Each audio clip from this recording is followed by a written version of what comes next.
एक के बाद एक मोदी सरकार के लिए आई 5 बड़ी खुशखबरें। पूरे देश के आने वाले हैं बहुत अच्छे दिन, मिल गए पक्के संकेत।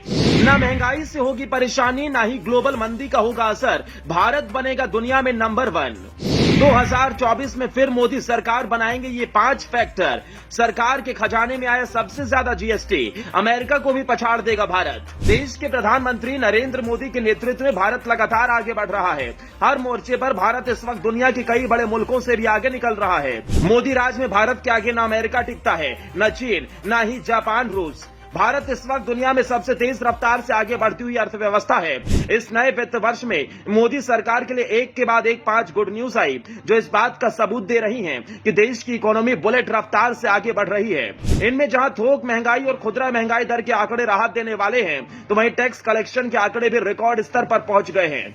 ग्लोबल मंदी की आशंकाओं के बीच देश की जीडीपी लगातार आगे की ओर बढ़ रही है और दुनिया ने इसे माना है। आइए नजर डालते हैं अप्रैल में सरकार के लिए आई इन 5 अच्छी खबरों पर। पहली अच्छी खबर, थोक महंगाई दर में गिरावट। देश में थोक महंगाई के आंकड़े सोमवार को जारी किए गए, जो राहत देने वाले हैं। मार्च 2023 में थोक महंगाई दर गिरकर 1.34% पर आ गई है। ये बीते 29 महीने में थोक महंगाई का सबसे निचला स्तर है। ये लगातार 10वां महीना है जब महंगाई दर में गिरावट देखने को मिली है। इससे पिछले महीने फरवरी में यह आंकड़ा 3.85% रहा था। मार्च में खाद्य महंगाई दर में भी बड़ी गिरावट आई है और ये फरवरी के 2.76% से कम होकर 2.30% पर आ गई है। दूसरी अच्छी खबर, खुदरा महंगाई दर में राहत। सरकार की ओर से बीते दिनों जारी किए गए खुदरा महंगाई दर के मार्च महीने के आंकड़े भी राहत भरे थे। सीपीआई यानी कंज्यूमर प्राइस इंडेक्स 5.66% दर्ज किया गया था, जबकि फरवरी में यह 6.44% रहा था। इस गिरावट के बाद मार्च में खुदरा महंगाई 15 महीने के निचले स्तर पर आ गई थी। इसके साथ ही एक बार फिर खुदरा महंगाई दर का आंकड़ा रिजर्व बैंक ऑफ इंडिया के तय दायरे में पहुंच गया है। तीसरी अच्छी खबर, सबसे तेजी से बढ़ती इकोनॉमी। अर्थव्यवस्था के मोर्चे पर भारत सबसे आगे है। अंतर्राष्ट्रीय मुद्रा कोष ने भले ही देश की विकास दर के पूर्वानुमान में कटौती की, लेकिन इसके बावजूद वैश्विक निकाय ने कहा कि भारत अभी दुनिया में सबसे तेजी से आगे बढ़ती अर्थव्यवस्था बना रहेगा।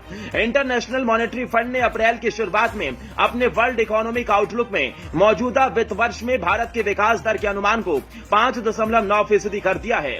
ये चीन समेत कई देशों से ज्यादा है।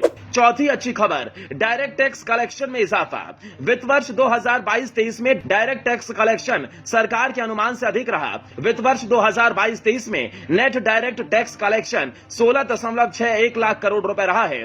वहीं 2021-22 वित्त वर्ष में direct tax collection 14.12 lakh crore रुपए रहा था। इस हिसाब से 2022-23 में डायरेक्ट टैक्स कलेक्शन बीते साल के मुकाबले 17.63% अधिक रहा है।